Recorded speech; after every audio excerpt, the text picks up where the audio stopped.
Not only is it about putting in the work, but it's about putting the processes and things, the processes and systems in place so it becomes more of a repetitive type thing, having to start from fresh every single day. Winners and losers have the same goals. The winners have the systems to get to those goals. Goals mean nothing if you don't have the system to get there. When you're deciding on the habits that you're going to do, you can't look at the goal as what makes you do the habit. It's the person that you want to become, the identity that you want to become when you achieve that goal.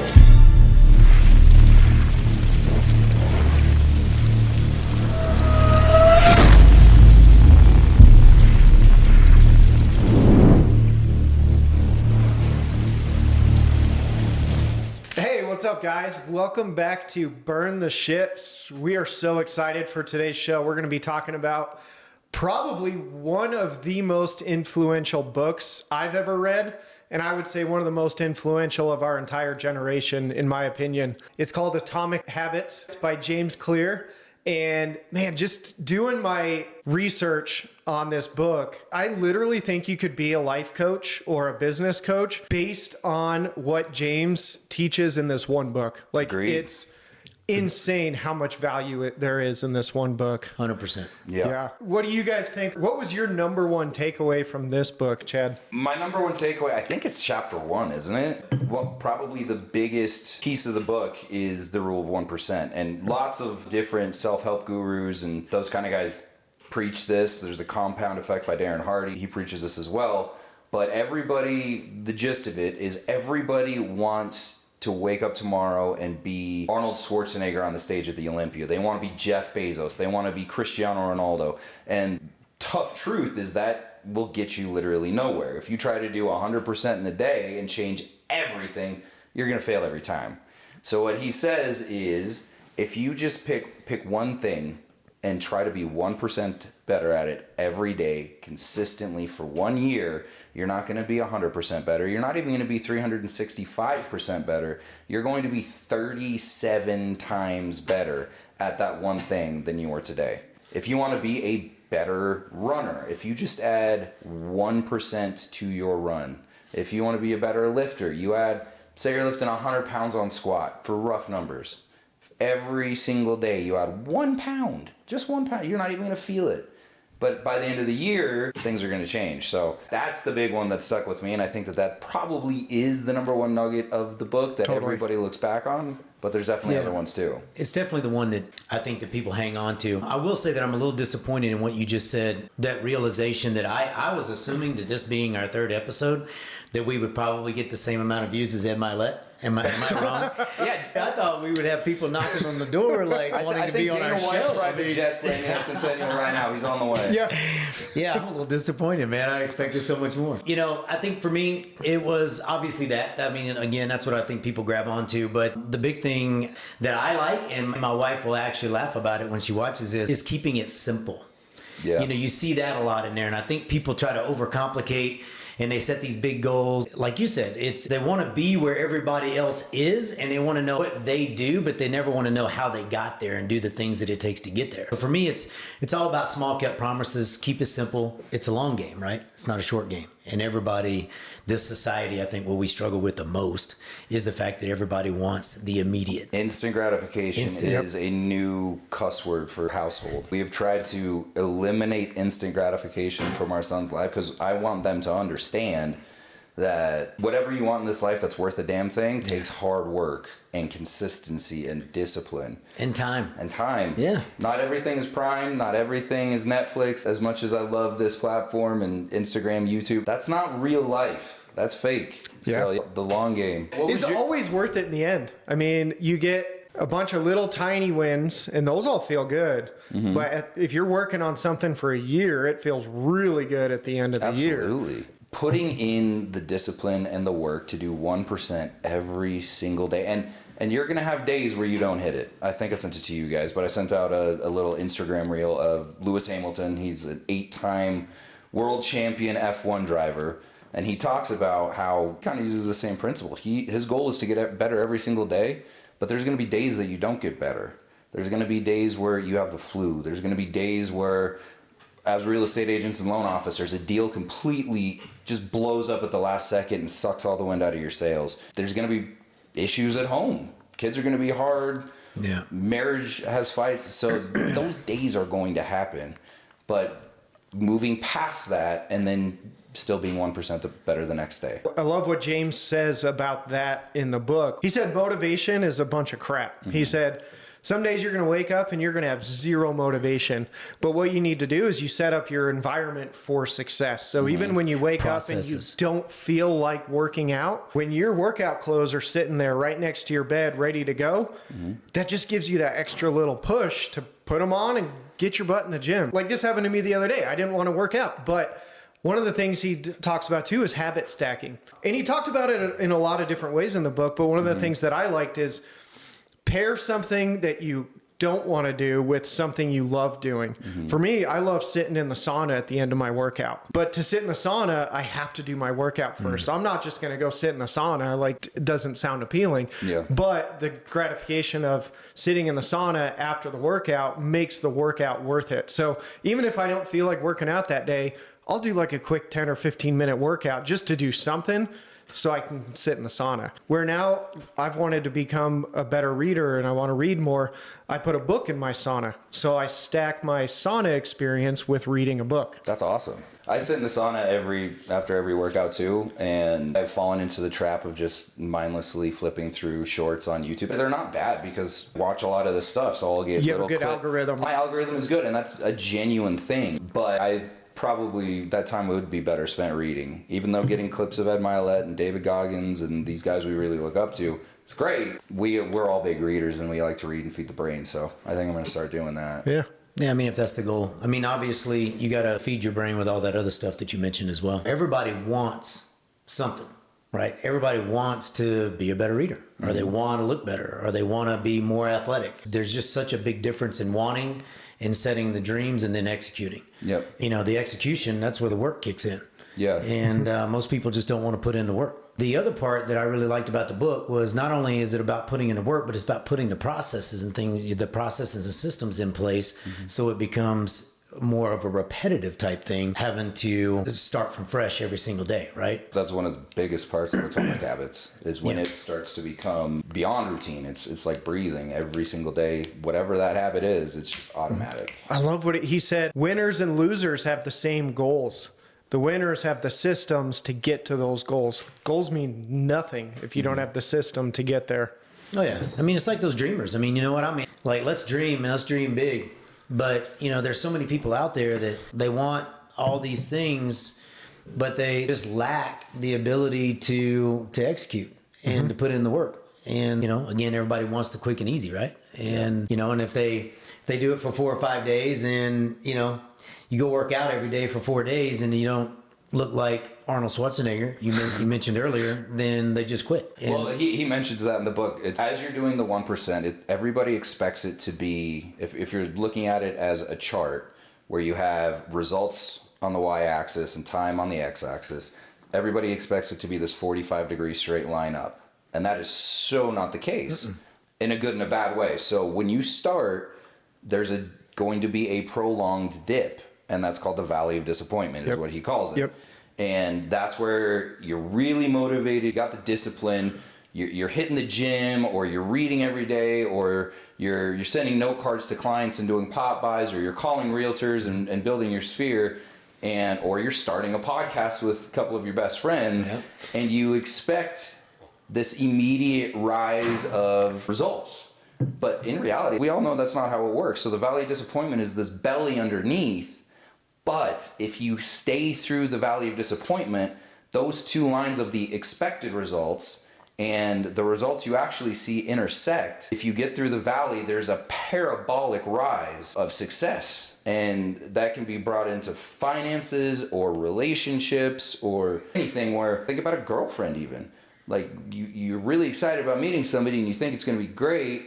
And well, she's not texting me back as fast as I want, or, you know, maybe she's not the person for me. And there is that valley of disappointment sometimes at the beginning, but then something clicks and then it just takes off like a rocket. At least that's how it happened in my relationship with Kylie, my wife. So GT, before we started, you talked about how the 1% not just applies to positives. It can also be retroactively 1% worse every day. Can have a huge effect. Talk about how the personal connection you made with that. Oh yeah, I mean, as I'm reading the book, I'm looking at that, and I'm just, I'm an archery hunter, right? And so I shoot my bow a lot, and I just know, at 20 yards, you could be 1 degree off at 20 yards, you're still going to hit the bullseye, But you put a bow target out at 100 yards, and you're 1 degree off, you're going to miss the whole target. Yeah. I mean, you'll be 2 feet off, right? So, they use the analogy in the book of the airplane. Yeah, you talked about if you took off from New York heading towards LA, you were 1 degree off, you would end up in Tijuana, Mexico. Yeah. Whenever you expand something over long distances, long period of time, if you were taking off from New York flying to Philadelphia, you'd probably still land at the Philadelphia airport. But you expanded all the way out to Los Angeles and you're in a different country. Going back to the systems and the processes, like just when you were talking about earlier about, setting your gym clothes out. When I do get, or when I have been in the past committed to my 5 a.m. workouts, I have to do that. I won't go. My gym clothes aren't laid out. Same. So my gym habit hack has nothing to do with clothes. It's simpler. He talked in the book, I think, about a gal who had to put her sweater on and go outside and hail a cab. And that's where he told her to start. He's like, don't even worry about the gym. Don't worry about what you do at the gym. Put on your gym clothes. She lived in New York. Go outside and hail a cab. For me, it doesn't even involve gym clothes or getting in my truck or going to the gym. Go into my pantry and make a pre-workout drink. If I'm having a bad day, if I don't feel like doing it, if I go in there and takes 30 seconds to do, number one, I know I'm going to get a burst of energy and focus. 2, I spent the money on it. 3, I don't want to wait. So doing that 30-second thing, a couple days ago, Kylie and I stayed up pretty late talking, and I think I only got 2 or 3 hours of sleep. So I was wrecked. And I was like, no, I'm not going to work out today. But I went to my pantry. I did my pre-workout drink, and that changed the whole thing. And I actually had an absolutely killer leg workout somehow. Nice. So, yeah. It's a routine that you enjoy. It gives you that little blast of dopamine even before the workout. Even before it. Yeah. And James talked about that a lot too. Like a lot of these gratification moments we have are not when you actually do the thing. They're leading up to the thing. So for working out, I have the same routine. I go get my pre-workout, and it's just become my morning routine, and I enjoy it. It used to be making coffee in the mornings, and I just switched that to doing my pre-workout in the mornings. Yeah. It's a very similar routine with a different drink. Yep. Yeah. So you guys help me. So I got to get back on my 5 a.m. routine, right? I mean, if I don't, then I'm trying to figure out when I'm going to work out and everything else. I mean, let's face it, at 5 a.m., there's nothing going on, right? So if I do it at 5, then there is no excuses whatsoever. So you mentioned earlier attaching some sort of fun to the workout. Well, I'm not going to sit in a sauna or anything like that. So give me some ideas, or you guys help me with some ideas as far as something I could attach. Because right now, I guess maybe I could do... right now, we get up, I make coffee, and I sit in bed and I read my book with Rachel. We're reading that Purpose Driven Life book. And so, we'll read a chapter and then we talk about it or whatnot. Maybe it's like if I don't work out, I don't get to do that because I really enjoy that. I know she enjoys it. So maybe it's one of those things where now I just do it when I get home because I would actually be home by the time I'm waking up these days. Yeah, no, right. In the book, he also talks about that for habits is, starting, if one of us doesn't work out at least 5 times a week, we owe the other ones $20. That's the accountability. The accountability of it. And that's a huge part. So it's not a reward. You can have multiple layers. Yeah, there should be some kind of a reward because there should be some kind of value attached to you doing that. We could have accountability for sure. If you want, we can start texting each other at 5 a.m. Are you awake? Are you going to start doing your workout? Is that when you work out? Yeah. I wake up at 5 a.m. I drink my pre-workout. And I'm usually down in the gym in my basement at about 5:15, 5:20. Okay. I'm a 6 o'clock guy. Yeah. What pre-workout are you taking? We're not trying to pimp somebody's pre-workout. I haven't found a good one I like. I like Rise. I like Total War. Rise is by who? Rise is by Rise, I think. Oh, okay. Yeah. It's good? Oh, yeah, it's really good. Like you feel the kick, but it doesn't make you all like jittery and stuff. Well, we're caffeine junkies. We drink lots of coffee, so you shouldn't feel jittery from any of them. You don't get the face tingle. I've never really liked that. Yeah, I don't like that either. But no, it gives me good focus, good energy. My 6 a.m. workout is 30 minutes on my bike. And then I typically lift after I drop my kids off at school. So I don't take my pre-workout until... Right. I'm the same way as you. I have to do it first thing in the morning or I make excuses. Honestly, I probably spend too much time working out right now, but it's a big piece, and I'm still going through the body recomp thing that I've been doing. So Yeah. I've been probably putting more time into that than I should. I should probably downshift. But that's okay, man, because I'm just for probably 2 more months. I'll probably keep it this way, and then I'll shape it down. I mean, don't peel off too much, right? I mean, because the thing is like everybody always talks about this balance, and if you look at the the wheel of life and the 7 pillars of life, right? I mean, there's no way you can't focus on all 7 at the same time. You just don't. And right now, you're going through this fitness journey where you've got just the best results that I've seen anybody have in a long time. Don't beat yourself up on that, man. Just keep going because I can see what it's doing for your mental. It's been huge for my mental. Yeah. Massive. But let's get back to the book. Another thing that Mr. Clear talks about, that this is probably the third thing that really stuck with me, is when you're deciding on the habits that you're going to do, you can't look at the goal as what makes you do the habit. It's the person that you want to become, the identity that you want to become when you achieve that goal. So for me with my business, I could look at it and say, I want to have $1 million in GCI over the next year. That's a huge goal, massive goal, only attained by probably 0.001% of real estate agents in the world, right? So I could look at that, or what does Chad look like as a $1 million a year earner? And what habits does that man have? Right. Who is that person? Who is that person? To me, that is much larger than the goal. Yep. If I look at it and I say, well, he's probably a guy whose social media is absolutely killing it. He's probably a guy who is teaching other realtors. He's probably a guy who is taking ample support of his clients. He's probably a guy who is absolutely killing lead generation. Then I can look at it and be like, okay, I need to start attacking these. Instead of saying, okay, I want to make $1 million, I need to do... That becomes overwhelming and is impossible to keep up with. But could I aspire to build habits to be the $1 million earner, Chad? So that's the biggest thing. I lied. It wasn't the 1% thing. Now that I'm here talking about it and it's giving me goosebumps, that's probably my biggest thing. Yeah, and when you think about that too, man, I mean, think about like even bigger than that. Like, who do you want to be, right? Mm-hmm. And I don't know about you guys, but I committed this year that every single time my direct deposit hits the bank or we do a construction job and we pay ourselves or whatever it is, 10% is going straight to my church. I mean, as soon as it hits the account, it's not even like at the end of the month. I've got to think about it or whatever. As soon as the money hits the account, 10% goes to Red Rocks. So, I'm saying that publicly now because, it's accountability. Yeah, there you go. Yep.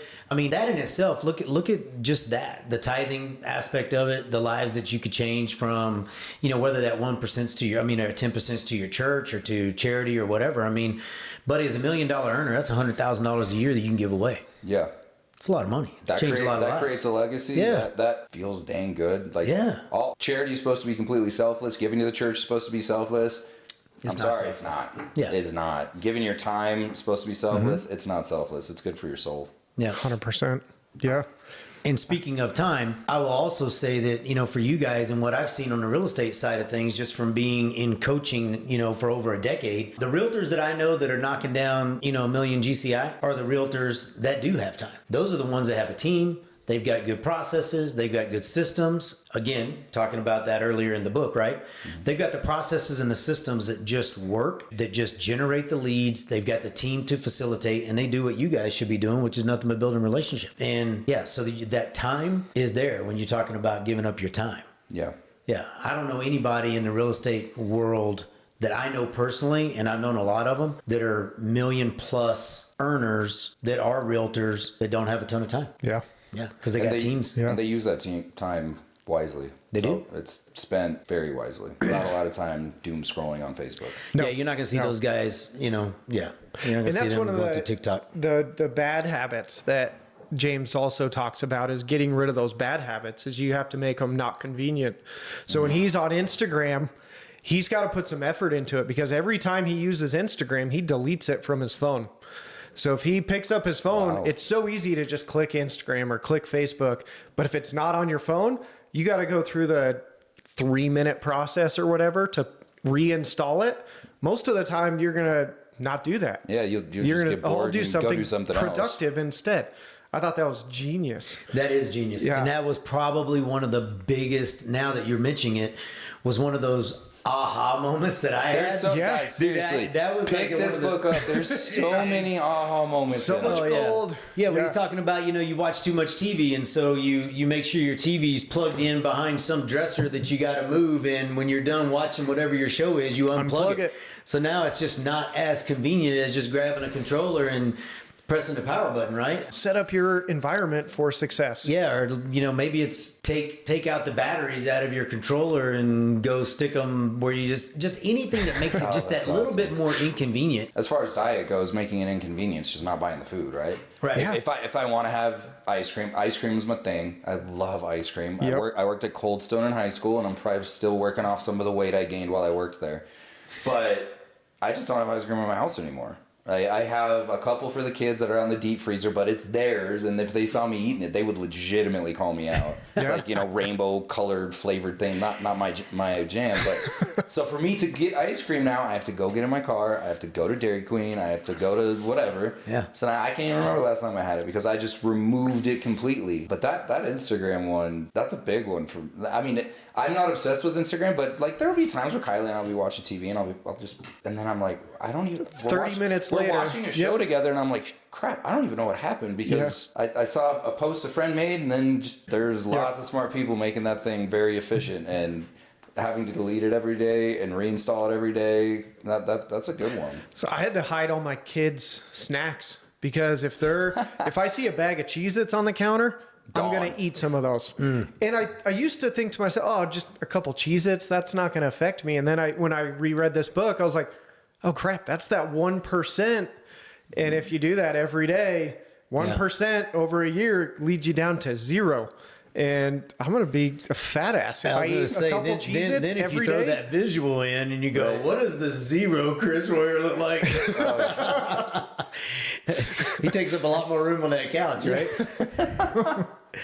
100%. I also loved his 2-minute rule. So he said, make these small incremental changes. If you want to be a book reader, read 1 page a day.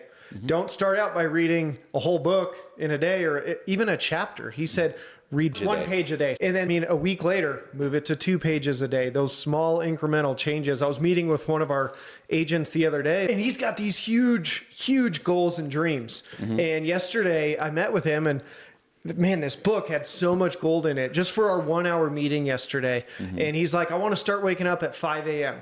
And I said, well, that's a great goal. What time do you wake up now? 7 a.m. I said, that's too massive, dude. That's going to be, you're going to fail. in 2 days. You are going to wake up at 5 a.m. and You'll go, probably wake up the first this day and that sucks. pillow is real comfortable and it's real dark and you're not going to get out of bed. Yeah. So we Especially talked in the about winter. it, and we it's dark. we figured out his systems, and we built a whole system for him. Like he's going to start at 15 or 30 minutes earlier. So he's going to wake up at 6:45. He's going to have his gym clothes ready next to his bed. We're going to be accountability partners once he gets to the 5 a.m. thing. And so we're setting him up for success. I love that. I mean, but it's the 2-minute rule. if he just does 15 minutes a day, he needs it to be 2 hours. That's 8 weeks. By April 10th? Yeah, I 15 don't know minutes a which- week. I can't remember what day we're filming this video today. Oh, it's Valentine's Day. Oh, it is We're not- Valentine's We Day. are not yeah. dating the video. Yeah. Happy Valentine's Day, ladies. But, by 2 months, he's accomplished that goal. Yeah. Instead of beating your head against the steel safe behind GZ, trying to wake up at 5 o'clock, if he just slowly walks it back. 7 a.m. to 5 a.m. is massive. It's Yeah. light out at 7 a.m. At Yeah. 5 p.m., it is pitch black outside. One thing he should, and this is a complete sidetrack, but something that he should look into is getting a UV light. Okay. They have the sun lights and put it in his bathroom, and while he's brushing his teeth in the morning, that will give his brain the release of all the hormones that you get from being outside in the morning. It's a good idea. Yeah. Yeah. I didn't know that. Mine's tricky. It's not like a tanning UV light. Do you see why we're doing this, people? Is because we all get nuggets too from each other. We talked about you. I think you were downstairs picking some stuff or bringing up some equipment, and we were both talking about how busy we are, and we both had moments of, well, should we do this? And But then we come here, and even if nobody freaking sees these, if this is just for us, the nuggets we get from being around each other, and just the tribe mentality, being together with the guys and getting nuggets from each other, this is like its own mini coaching session that all you good people get to watch. Yeah, new accountability partner for 5 a.m. workouts. Yeah, no, we need to do it for sure. And and again, people, just so you can hear what Chad just said, we are committed to this. Mm-hmm. So, I don't care if a year from now we've helped one person with one nugget. Mm-hmm. That's worth every bit of it to me. Yep. So, and I do just know if we stay consistent, we will stay consistent. 5 years from now, we would have helped a lot of people. Yep. Again, one comment, one action step, one nugget, whatever it is. I mean, we're, 5 years from now is the bigger picture, right? Yep. But we took the step, we did it, we're executing on it. We're going to be consistent with it. Mm-hmm. And yeah, man, this is exciting. Yeah. So back to Mr. Clear and his awesome book, Atomic Habits. Anything else that we want to touch on before we say goodbye? I took so many notes on this book, but we can do each chapter. So let's, just for the sake of the audience, let's try to cliff note the entire book here at the end to wrap it up. Does that, like, the 5 best takeaways from the book? Okay. Chris, you run them down. So you got the 1% better every day. You got habit stacking a new habit with something you're already doing. So if you want to start working out, and an easy way to do that would be to add 10 push-ups at the end of brushing your teeth. Every single morning you brush your teeth, hopefully. You brush your teeth, you do 10 push-ups. Nice. Eventually that turns into 20 push-ups, 30 push-ups, then a full workout. Yep. So that's habit stacking. Love it. Yep. The 2-minute rule. So you don't want to overwhelm yourself with these massive systems that you're going to fail. Mm-hmm. Make these small incremental steps, and over a year, it's going to be massive. That's 3. Make a habit attractive. Mm-hmm. So you want to make sure you're getting that boost of dopamine when you do these new habits. So whether that's having a habit tracker, where every time you do something small, you put an X on your tracker. Mm-hmm. And the act of drawing that X will give you that little boost of dopamine. If you need to make 10 sales calls, you have a jar of marbles. You move a marble over to the empty jar. Just the act of moving that marble 10 times, you're like, dang, I did something today. That visual. So that little dopamine kick you get from doing these new habits is huge. Mm-hmm. And then also, I think one of the biggest things is finding your tribe. So if you want to be fit, hang out with fit people. Yeah. Surround yourself with what you want. Accountability partners. Yep. And then I guess the 6th one would be focus on your identity and not the goal. Mm-hmm. So you focus on who you want to be, not what you want to do, and you're going to get there a lot more successfully. Man, you killed that. That was a great synopsis of the book. Cool. You killed it. And I like the last one. I want to just chat on that a little bit. Like, I've always told my kids, you got to know who you want to be and where you want to go in life, and just make sure that your actions, align with that, right? I mean, there's so many people that, you'll see them, they want to be this person or whatnot, but their actions are so far from getting them there that it's like, man, they really need to realign a few things in their life. But the big thing that I like is the surround yourself. Because, I mean, we all know that that's the biggest certainty in life, right? You are your surroundings. So you're the sum of your 5 closest people. Yeah, so if you want it all, then obviously you find somebody that's fit, successful, great marriage, great parent, great athlete, all that stuff. And I mean, and surround yourself with those people, because they are out there. They're motive. I'm sitting here with 2 of them right now. Yeah, me too. Me so too. That's what I love about this, right? Great book, great job, man. I mean, I'm glad you brought that up for this episode, because I hadn't read it, and I read the summary and also listened to a guy give a 30-minute summary on it. In this book, I mean, there's some great takeaways from this. It's a pretty recent book. What, I think he published it within the last 7 years ago, 6 years ago? Maybe, yeah. So this isn't like a Think or Grow Rich that came out forever ago. It is very apt to today's world, and I genuinely think it's probably, if it's not number 1, it's 1A for motivational self-help book for our generation today. Yeah. And I will shout from the mountaintops that everybody should read it. 100%. I don't care if you're a stay-at-home mom, a top producing loan officer, a realtor, a college student, a high school student. When my boys are old enough to read it, I'm going to have them read it. This is just that good of a book, and it is a really pretty easy read. Yeah. I think the first time I read it, I knocked it out in an afternoon. The second time, it was my morning devotional that I read for a couple weeks, just 10 pages at a clip. It's really easy read, really simple, and there's just nuggets all throughout. Yeah, it's Every relatable. page has Every single super chapter, relatable. you're like, oh, I can apply that right now. Yep. Yep. Yeah, Ed and- Milet said it belongs on your bookshelf right next to Think and Grow Rich and Rich Dad Poor Dad and The all- Bible. Yeah. The Bible. Yes. Thank you, Yeah. sir. Yeah. Yeah. Absolutely. And honestly, if you are one of those people and you're just like, hey, I do not like to read, and you're going to buy the book and it's going to sit on the shelf and you're never going to crack it open, get the summary. I'm sure you can Google it, the summary. The other thing too, and I don't know if you guys have looked at, you said the tracker. That tracker, have you guys tried to look that up online? Is there a tracker that somebody's created around this? Probably. It's a very simple one. It's literally just a box, a page with boxes on it. And when you do a habit, you check it. Love it. Super simple. Yeah. So anybody could create that Yeah. word or publisher or whatever. Yeah. Well, guys, this has been great. Yeah, this is awesome. This is awesome. Another great episode. Our third episode Episode number of 3. Burn the Ships. Yes, sir. There is no turning back, right? So I love it. Anyway, thank you guys for joining us. Hope you get the book, and we'll see you next time. See you guys. See you next week.